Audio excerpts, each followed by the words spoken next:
Hey, what's up, you guys? It's Karen Bagley, owner of Significant Moments Photography, and I am back after a little bit of a hiatus from posting longer videos on YouTube to answer some of the questions that I have received in regards to my IPS video. Now, that video was posted probably closer to like 3 years ago, but the comments that I've received on that video made me want to do a longer video, not just a short, to address some of the questions. So first, let's start from the basics. What is an IPS session, especially for photographers? That is an in-person sales session, okay? Now, what do most photographers do when they hear IPS?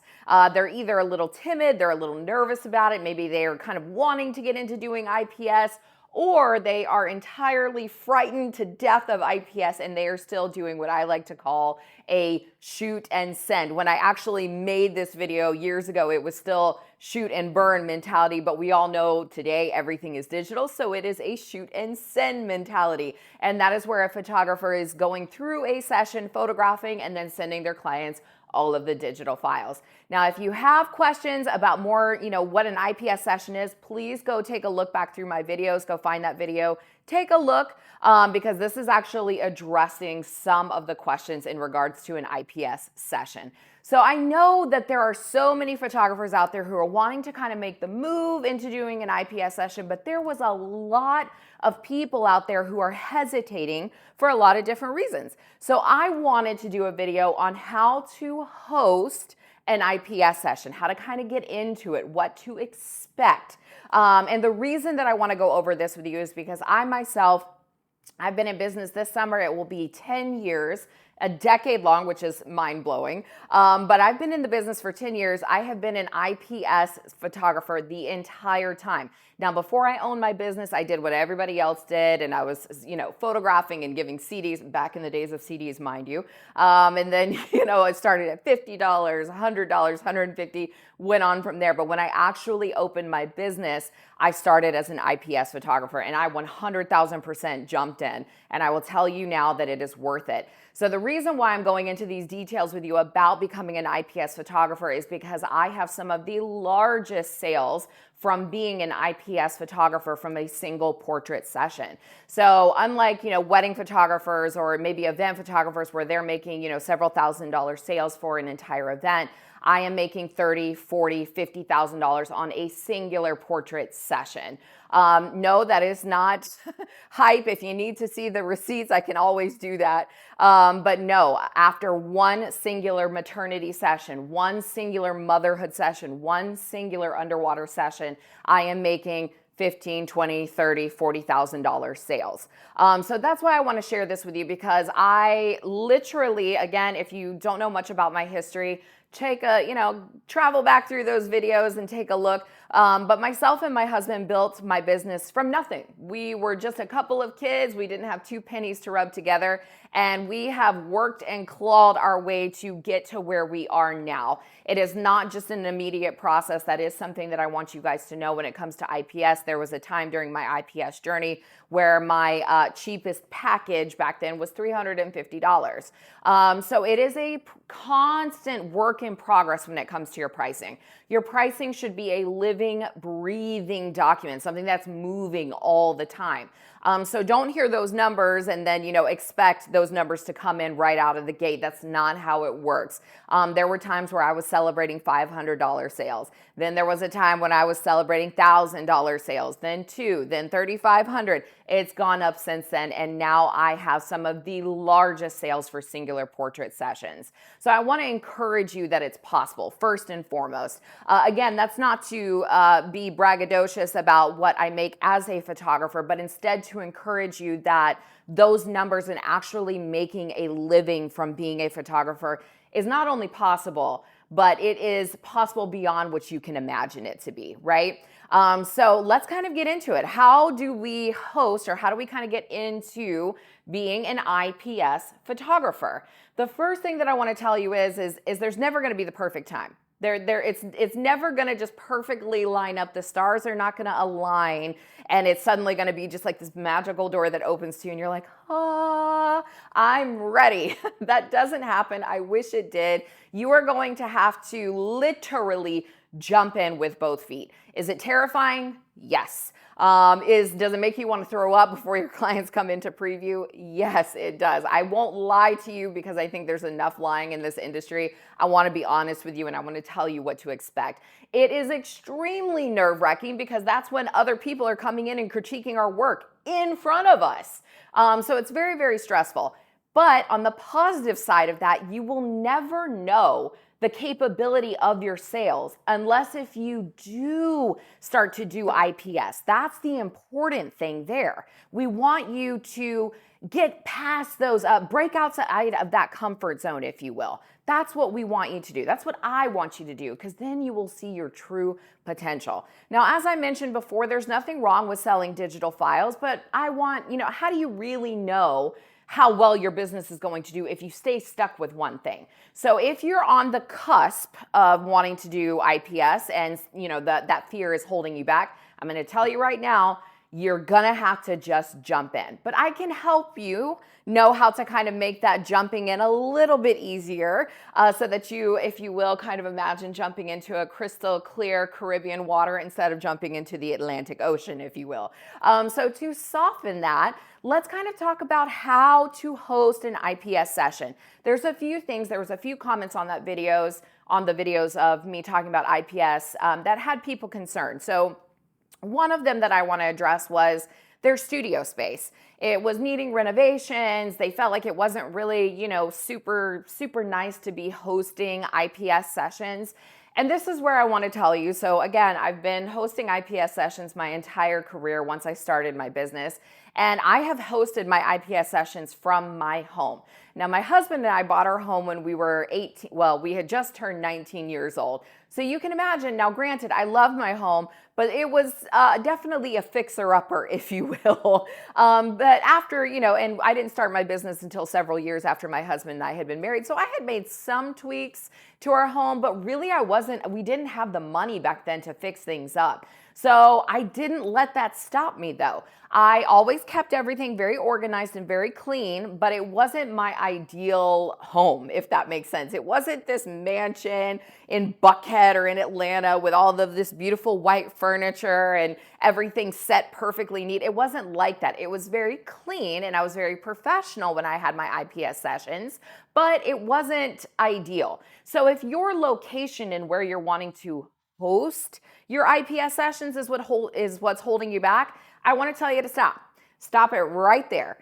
Because there really isn't anything that's going to hinder your sales. As a matter of fact, for a long time, I thought hosting my IPS sessions in my home was something that was going to hold me back, until I had a client very early in my business come in and they say, you know who you're like? You're like Chip and Joanna Gaines, because Chip and Joanna Gaines, if you're unfamiliar, they're the ones who redo homes in TLC, or what used to be on TLC. And they would take clients into their home so they could actually get a feel for what they were wanting to do with their own home. So when I got that compliment that myself and my husband were like Chip and Joanna Gaines, I was like, I get it. It makes sense. There's a sort of intimacy there that was my clients were appreciating in being able to hold my IPS sessions in home. Now, if I had just a small office space or something that I felt like did need to be renovated, or something that wasn't necessarily up to where my standards were at that point in time, would that hold me back? Absolutely not. We as artists have got to learn to be able to be the best with what we have at the moment. If we think about it, just stop for a second. If we are always waiting to get the next best thing or the next best thing, well, as soon as I renovate, then I'll do it. Well, then once you renovate, you're going to need furniture to fill the studio space. Well, once I get the furniture, then I'll do the IPS. Well, once I get my samples, then I'll do IPS. There's always going to be something holding you back. If you're looking for a reason not to do IPS, I promise you, there will always be one. So stop that mindset. mindset. Take whatever it is that you have. It could be just an itty bitty little office room. It could be your home. It could be your basement. I mean, of course, you want to make sure that people are not, scared to go to do an IPS session with you. You know what I mean? So you want to be professional and you want to have it as straightened and as neat as possible, but do not let that hold you back. That is one thing that I have seen over and over again, especially on the comments on that video, was they were worried about their space to be able to hold their IPS sessions. And I will tell you, even to this day, I host my IPS sessions in my home. Does it hinder my sales? Absolutely not. You just heard the sales that I bring in. So no, absolutely not. It will not hinder you. Gotta change that mindset a little bit.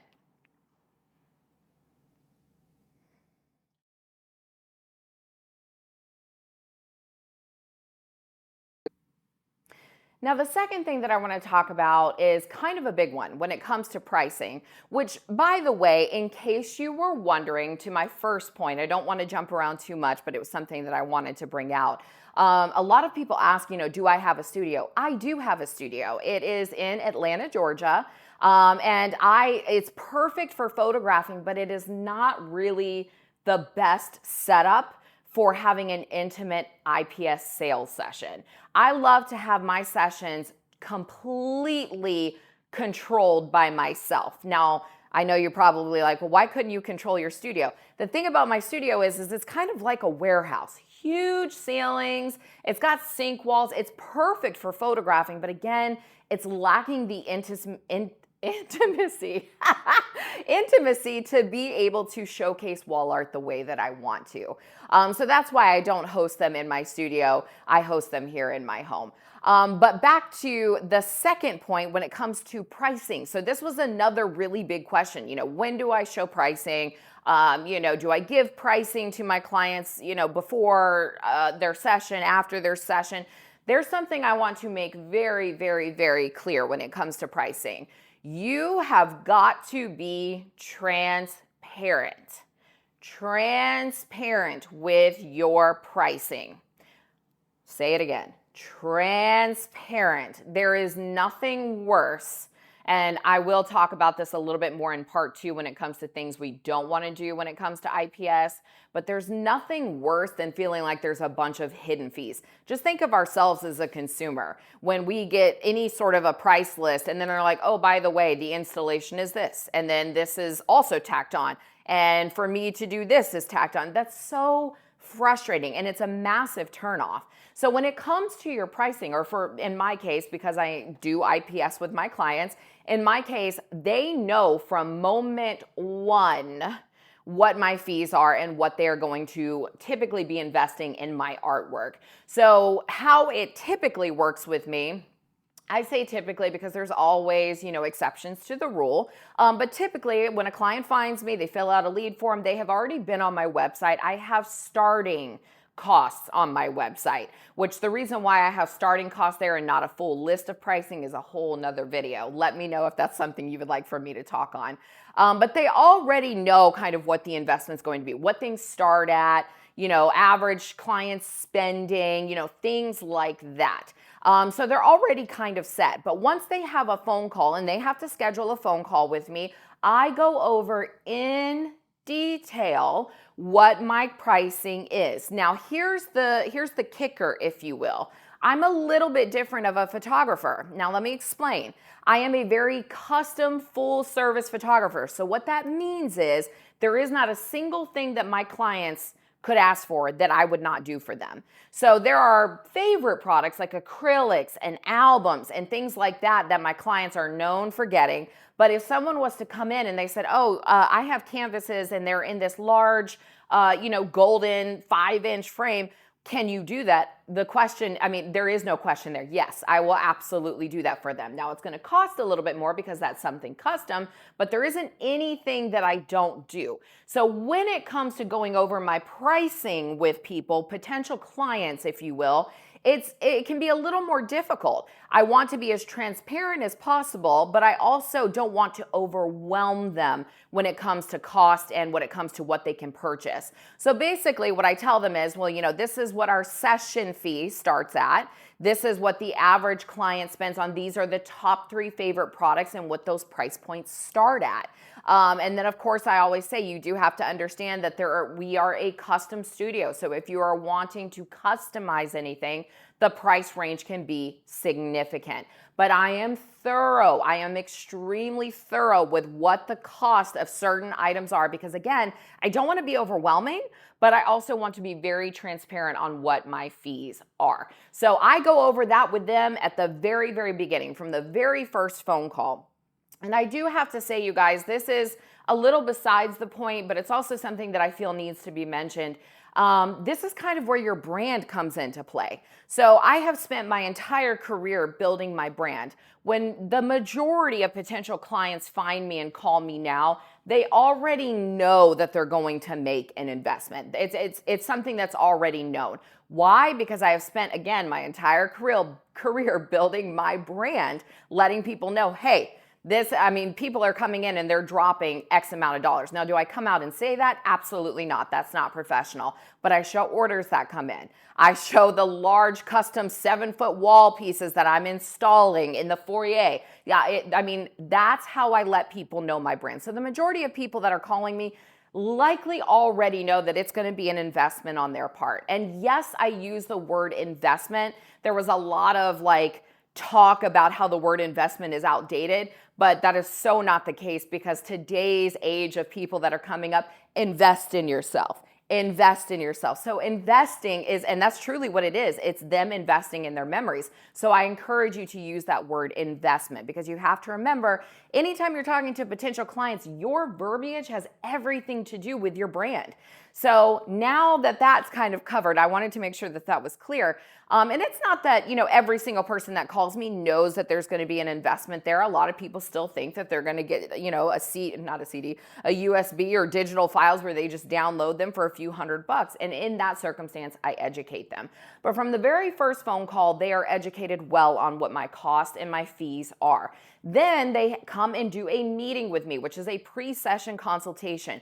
Now, again, the reason why I do a pre-session consultation where I'm actually meeting with my clients is because I want an extra touch. I want to add a little bit of a customization there, because my style of photography from where I first started 10 years ago has changed drastically. Now I am custom designing wardrobes for my clients based off of their personality. I'm working with my vendors. I'm making my own wardrobes specific to that client. So it's very important that they come and meet with me. We go over pricing again. And at this point in time, they're able to kind of actually see some of the artwork, because again, they're meeting me in my home, and my home has nothing but wall art everywhere. It's beautiful. I believe in very, very large pieces. I do not like to have a lot of small cluttered pieces, if that makes sense. So when they come in, they're automatically seeing that I am a believer of what I preach, if you will. They see these large works of art. So at that point in time, we go over kind of their session details, and we go over pricing again. I say, do you have any questions? Do you understand? That sort of thing. Absolutely, I get it, no problem. Then once their session comes and it's over, I give them a physical print of my pricing guide. Now, my pricing guide is truly magnificent. It's an 8-page, beautiful layout. It's very, very detailed. It kind of goes into, all of the things you could ever want, need, all of the favorites that our clients have. My wall art collections, which is what I have definitely become known for, selling multiple large wall art pieces.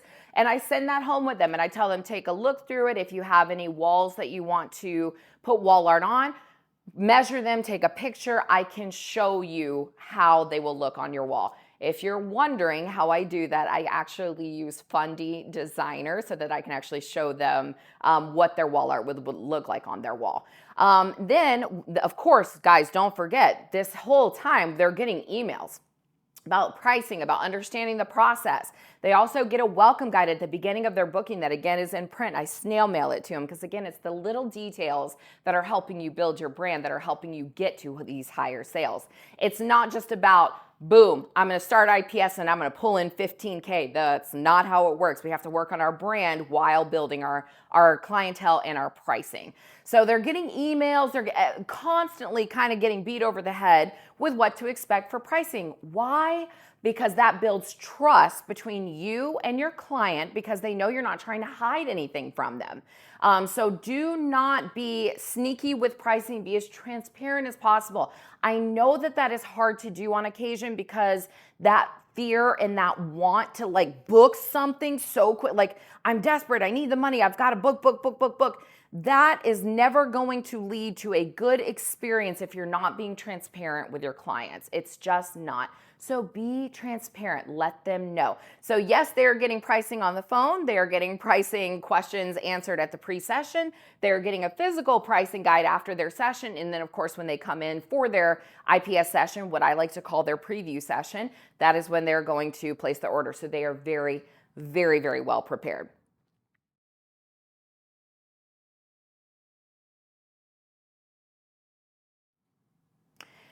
Now, the next question that I had was samples. Do you have to have samples? Guys, this is a really simple one.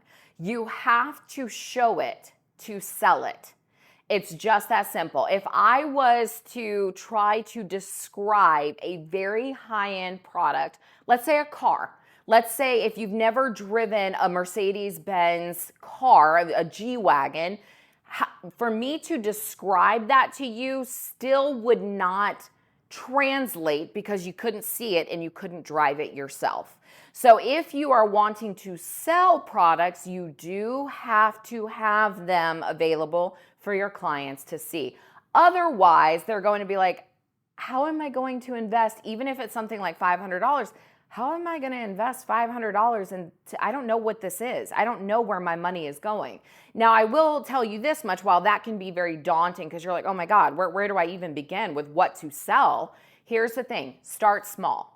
Remember I said just a few moments back that your pricing is always going to be changing and moving. That has to do with your products too. So let's start with things that you are attracted to as it's your business. You're the business owner. Let's start with maybe, a metal print to sell. Let's start with an album or a folio. And then let's kind of, go from there. As you build your business, you'll say, you know what? I haven't sold a folio in over a year. Maybe that needs to go. And then you will replace it with something else. Or maybe you will hear your client say, God, I'm really interested in framed portraits. I don't see, I see these metals, I see these acrylics, but I don't really see anything with a frame. Something that you need to add into your pricing, and you need to be able to show it and sell it. So not only do you need to have just a basic sample of things, and really the only person that's going to be able to do that for you is you. You have to decide what you want to offer your clients, and that's where you're going to take a look inside. How would you display your family portraits or your wedding portraits or your boudoir portraits? How would you display them? What products do you like? Start there. And then as you grow, listen to your clients, hear what they're asking for, hear what they want to see, hear what they're looking for to a degree. Remember, clients don't always know everything, but as your business grows, if you keep hearing the same thing over and over and over again, you might want to add that product to your pricing list. But yes, you have to have the products. Now, when I first started, I had one album, I had one statement piece, and I believe it was just a regular print. Like there wasn't even any metals, there wasn't any acrylics back at this time, but it was a 20 by 30. It was a pretty big size because I did know I wanted to sell like larger works of art.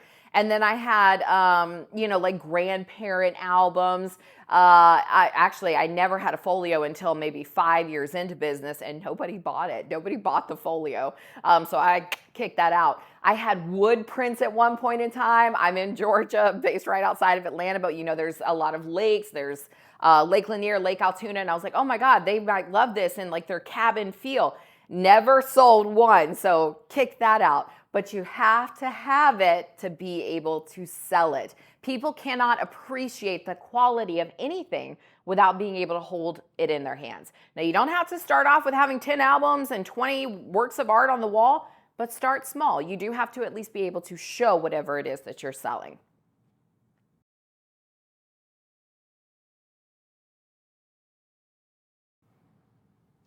Next question that was on the list that I want to address was how many images am I culling, or how many images am I showing to my client?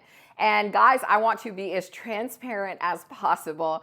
This is one of those times where I wish my husband could be with me, because he will tell you that I have a hot trigger finger, let me tell you. So, I mean, to a degree, when I'm in studio, when I'm using, or even on location, when I'm using strobes or off-camera flash, my trigger finger can only go as fast as my lights go, right? But when I'm doing anything with natural light, I have got a trigger finger that is hot. So it is not uncommon for me to have hundreds of photos to cull through, hundreds. You also have to remember that I photograph underwater. Now, underwater is such a very specific genre that, like, you have to have sometimes a little bit more of an open mind when it comes to culling, because you may have the perfect pose, but you might want to add a dress from a different image. So in that case, I have a little bit more images, a few more images that I share with my client, even though it's not necessarily something that they're gonna, they're not gonna print a picture just of a dress flowing underwater. You know what I mean? But I will have hundreds. I will take hundreds of images per session, sometimes even close to like 1,000. Again, this is me being totally honest. But I actually do not cull my images, and I'll tell you why. It was taking me so long to cull my images because I had a sentimental attachment to them for one reason or another. And, as fellow artists, I can tell you, I know that we get sentimentally attached. If you're photographing kids, if you're working with, somebody who's maybe really comfortable behind the camera, and you're like, oh my God, her pinky was here and now it's here. Which one do I get? What do I keep? What do I get rid of? It can be so overwhelming. So I outsource that. I do not cull my images. But to answer this question, how many images are my clients viewing? Depending on the session, it can go anywhere from 150 to well over 200 images. Yes, you heard that right. And I know the next question that you're going to say is, oh my God, how are you editing almost 200 images per session? The thing is, I don't. I only fully edit 10 to 12 images per session. The thing is, I am a little bit more, I guess, old school, if you want to call it that. I firmly believe in trying to get as much right in camera as possible. But that doesn't mean that I don't get creative with Photoshop or even now with AI. It doesn't mean that. It just means that that's like one or two out of the session. That's not going to be every single session. I'm definitely not a preset user. I never have been. I am a firm believer in trying to get the look that you're wanting to go for as close to correct in camera, so that way when you are editing, it's not taking you hours to edit stuff. But yes, I show my clients a lot of images. Now, the other question that's going to follow right along with this is, do your clients not get overwhelmed? And there's two parts to this answer. The first one is no. Because the way that my pricing is set up, with my wall art collections, which again, that in itself, the sales and how to get higher sales, you let me know if it's something you would like me to talk to you about, because I have more than enough to say. But the way that my wall art collections are set up is that you get a little bit of everything. You get wall art. Sometimes you can even include digital files. You have albums. So they have to be able to pick a lot of images to go in their orders. Now imagine, if you will, that I was only photographing or showing, if you will, 30 to 50 images. That would hurt me in my sales, because that wouldn't be enough images or enough variety for someone to have a collection of 3 wall art images and then have a collection of 15 images in their album, and then also to have digital files, and then also to have an acrylic block, and then also to have, there's just not enough variety there. So I am a big, big believer in creating a lot of variety. Now, I do not like to, I don't want that to be taken lightly. And what I mean by that is that, variety can be overwhelming if, again, you're showing your clients, like 1,000 images, but I don't let the variety compromise the quality that I'm providing. That's a very, very important key. So it's something that comes with a lot of practice, a lot of time. Years ago, I was showing, 100, it used to only be like 75. Then as my craft developed, I was showing more and more and more, because there truly was details and something different in each of the images, different posing That's one of my strong areas when I'm working with women or even working underwater is I am a posing master. I am constantly moving not only my subject but myself. So having a lot of variety is what's going to kind of boost those sales a little bit. So I am showing my clients anywhere from 100 to a little over 200 images anytime someone comes in. No, it is not overwhelming for them because they have more than enough options on what to do with these images. Now, of course, they're not going to necessarily have just one session of 20 images, 20 acrylic pieces in their home.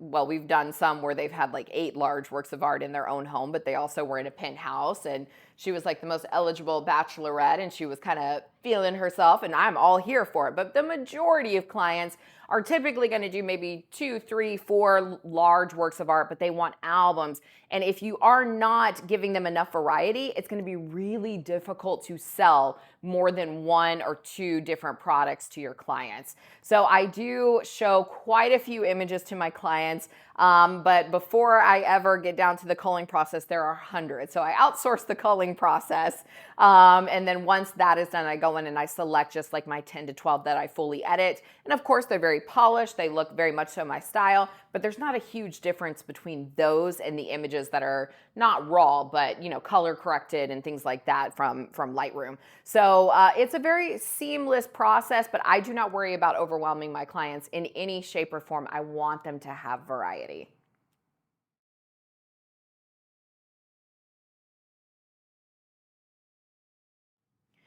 And then the final part of this video on IPS sales session is how you host an IPS sales session.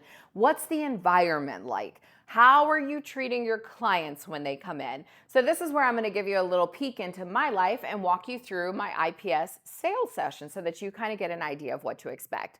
So first and foremost, I have to tell you, I am a huge fan of details. So like even in my client restroom, I will go in, or my husband will go in, and we fold the toilet paper into a V. That's how detailed we are. There is not a single thing that goes unnoticed. Why? Because I am giving that luxury experience to my clients. If you go into any high-end hotel, what kind of experience do you have?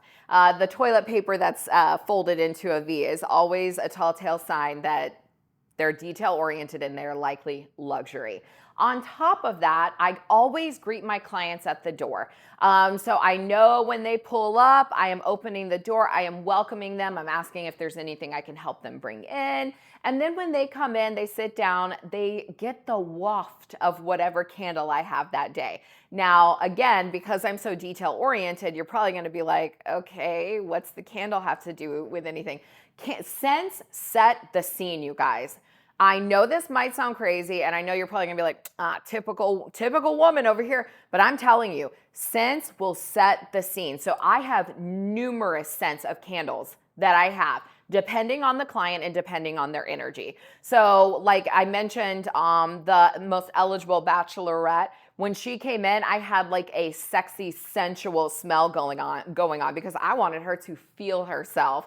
When I have like an expecting mom come in, it's very like it's lavender. It's very soothing. Same thing for like a new mom. If I have someone who's coming in like celebrating their birthday, it's a very like citrusy, very beachy, very uplifting scent because I want them to, that scent is going to kind of start getting their mind like, oh my God, this is, okay, I'm feeling the energy here. I love it. It's perfect.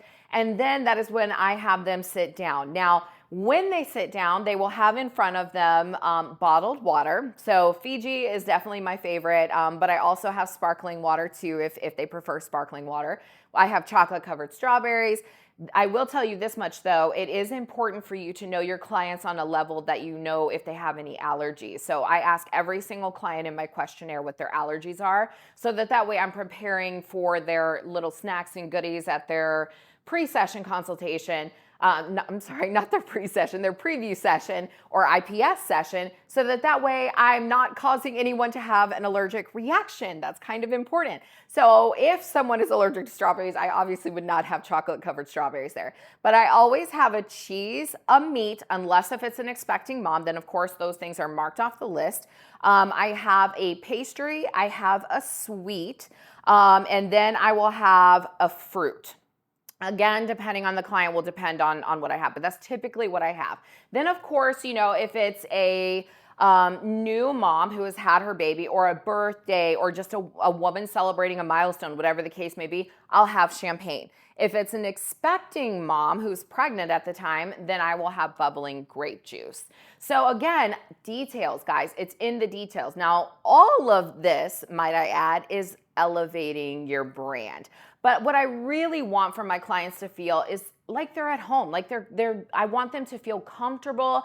I don't want them to be nervous. I don't want them, and I mean, of course, there's always a few nerves, and this is a very important point. While we as the artists have nerves that, oh my God, what if they hate them? What if they hate them? They have nerves too that, God, I hope I did a really good job on my session. You know, they're already nervous, right? This has been a huge production. This is a huge ordeal. This is their memories and their documentation. So they're just as nervous as you are. So if you're nervous, try to be like the duck. Smooth and steady on top of the water, but those feet could just be going underneath the water. Learn to control yourself. Learn to control your body language. Be open, be relaxed with them. Give them a hug if they're comfortable with hugs. Welcome them into your home. Then once they see their setup, I'm like, please, is there anything I could get for you? And then if they want water, I pour the water for them.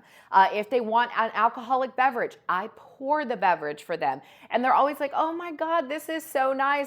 This was so unexpected. And I'm like, oh my goodness, are you kidding me? It's around that snack time or dinner time. I don't want you guys going hungry, and I want this to be an enjoyable event. So please help yourself. If there's anything else that you need, let me know. Then, you guys, this is really important. I don't just jump into selling. I ask them how their day was. I ask them how the traffic was. If it's an expecting mom, I'm asking how she's feeling. I'm empathizing with her if she's tired, if her feet are swelling. If it's a birthday, oh my gosh, have you got your birthday plans set in order? Where are you going? What are you doing? Oh my God, I'm genuinely interested. Now, I know it may feel through this video that it comes off as fake, but I actually love my clients, and I'm genuinely interested in what they're doing with their lives. So I have a conversation with them. Again, I want them to feel comfortable. So I set the mood, if you will, by easing everybody's tension. And you can do that just by showing genuine care for your clients. Now, once that has happened, and I'm a talker, obviously, so I could spend 10 minutes talking, or I could spend 30 minutes talking. But once I do that, I'm like, okay, I'm so sorry. I'll chat with you all day, but I know you guys are just so excited to see your artwork. Let's get started. That's when I will show them a slideshow, and a slideshow is not just their images. It's actually behind the scene video as well. And let me tell you, those slideshows are actually some of the most purchased little side items, because it takes them right back to their session day. And I can't tell you how many clients were like, oh my God, I love this, because that session day flew by. It's almost like a wedding, it's so quick that it takes them right back into that memory, into that emotion. So they love the slideshow, and that just kind of gets them ready to look. Once that is done, I get them up and we do a tour. So as I mentioned, because I'm hosting my in-person sales sessions at my home is decorated like a museum. I know you're probably like, God, how is that for your kids? Here's the thing, my kids are a little bit older. I do have a full-grown German Shepherd. I have to stay on top of the help that I have with cleaning, and then even myself and my kids. But we all have our own levels of the home, and the main level of the floor is specifically, it's set up like a showroom, if you will. So I take them on a tour. I physically let them see, feel, touch all of the prints and products that I have. Guys, this is vital. So going back to, you can't really sell it if you can't show it.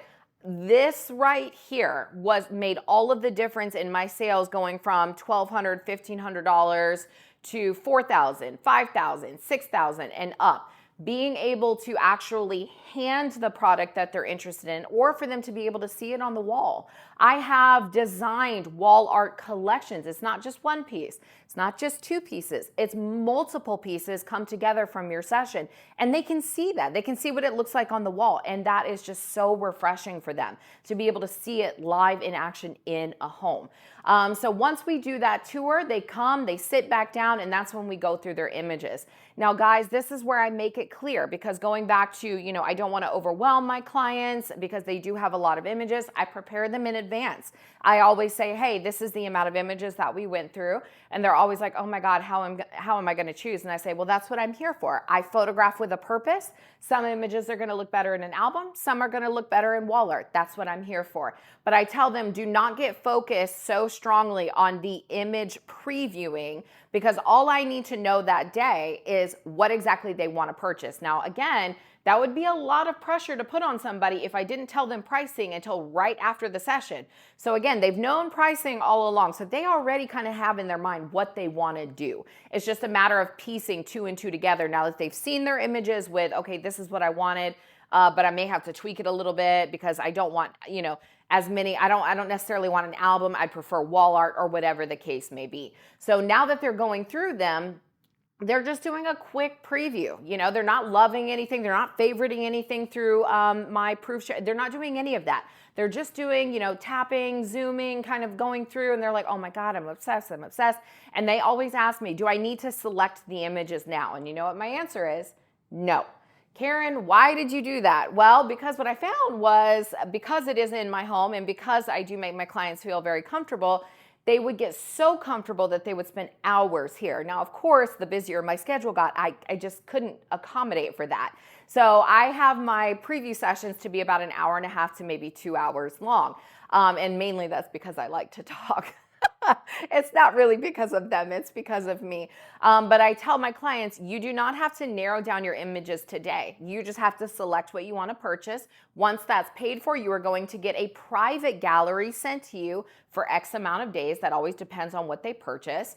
And then I send them a worksheet that they're going to fill out. Image number XYZ is going to go in the album. Image number ABC is going to go in my wall art collection. So I make it a very simple process, but I'm taking pressure off of them again, because mind you, if we put ourselves in their shoes, trying to narrow down, let's say 180 images to maybe 50 would be a nightmare to do within an hour and a half to 2 hours. So yes, that would be very overwhelming, which is why I take the pressure off and I say, all I want to know is, what do you like? What do you want to do? How do you want to display your images? How do you want to, do you want an heirloom like an album?